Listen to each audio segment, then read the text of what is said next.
ওয়াইফকে অপহরণ করেছিল এই শেখ মুজিবের, তারপর গোলাম মোস্তফার ছেলে, এরা কামালের বন্ধু বান্ধবেরা, এটা নিজে ছিল। তো আপনার স্যার, আপনি এটার বিচার চেয়েছিলেন শেখ মুজিবের কাছে? আমার বউ জি, কন্টিনিউ করেন স্যার এবার। হ্যাঁ, যে আপনি প্রাইম মিনিস্টার, কারণ ঘটনাটা কি ছিল স্যার? ঘটনাটা কি ছিল স্যার, একটু শুরু থেকে এটা একটা মানে মজার ঘটনা। আচ্ছা, তুমি শুনতে চাও? তুমি তো আমার বইতে লেখা আছে, যদিও সবাই শুনতে চায় স্যার, সবাই, আমি একা সবাই শুনতে চাই। ঘটনাটা হচ্ছে, আমার এক খালাতো বোন, তার নাম তাবিনা। তার বিয়ে ঠিক করেছিলাম আমি আর নিম্মি কর্নেল রিজার সাথে, যে আমাদেরকে জুনিয়র চাকরি। তার সাথে বিয়ে হবে, অনুষ্ঠান হবে লেডিস ক্লাব।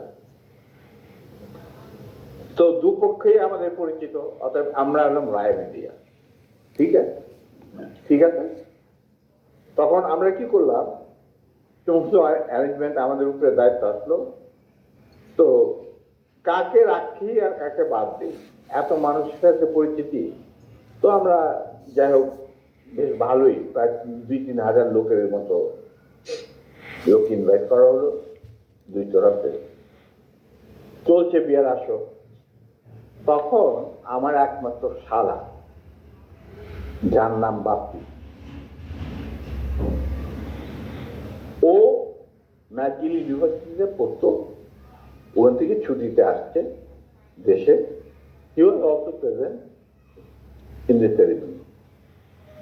আমি আর নিমিত দুই পক্ষের মানে হোস্ট বলতে পারো, সবাই দেখাশোনা করছি। বাপি বসে আছে ছেলেদের যেখানে বসার জায়গা সেখানে। তখন লম্বা চুলে একটা ফ্যাশন ছিল, সে জাস্ট কাম ফ্রম ক্যানাডা, তো লম্বা চুল,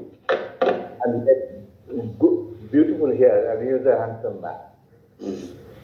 আমার মতো এত খারাপ চেহারার লোক ছিল না। এটা অনুষ্ঠানের শেষ হওয়ার আগে বলবো স্যার, জি বলেন।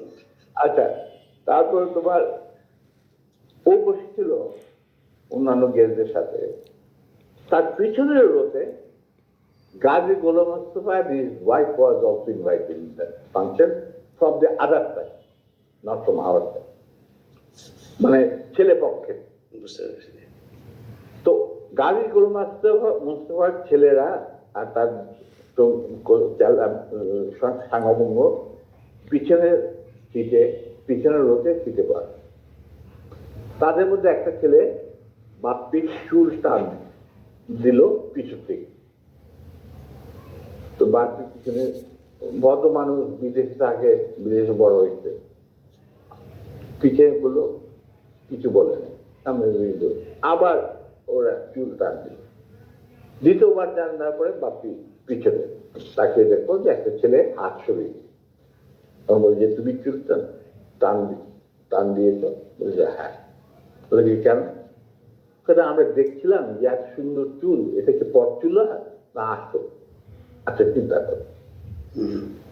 সে তখন ইউনিভার্সিটিতে পড়ে, আর এই পুচকে ছেলে তখন বোধহয় স্কুলেও পড়ে না, বা স্কুলে 6-7 ক্লাস হবে। তখন বাপি বলে, বেয়াদব ছেলে, তুমি আর এখানে বসবে না, তুমি অন্য কোথাও গিয়ে বলো। ওরা বেরিয়ে চলে গেল। আমরা কিন্তু কিছুই জানি না, মানে আমি আর নিমি এত ব্যস্ত, দুই পক্ষকে দেখছো না, খাওয়া দাওয়া করছে। হঠাৎ দেখলাম দুটা মাইক্রোবাস রেড ক্রসে, আর একটা গাড়ি, ফোকসো গাড়ি, সবুজ রঙ গাড়ি আগে, পিছনে দিয়ে মাইক্রোবাস। মাইন্ড ইউ, তখন কিন্তু আমার নিজের personal security guard with wireless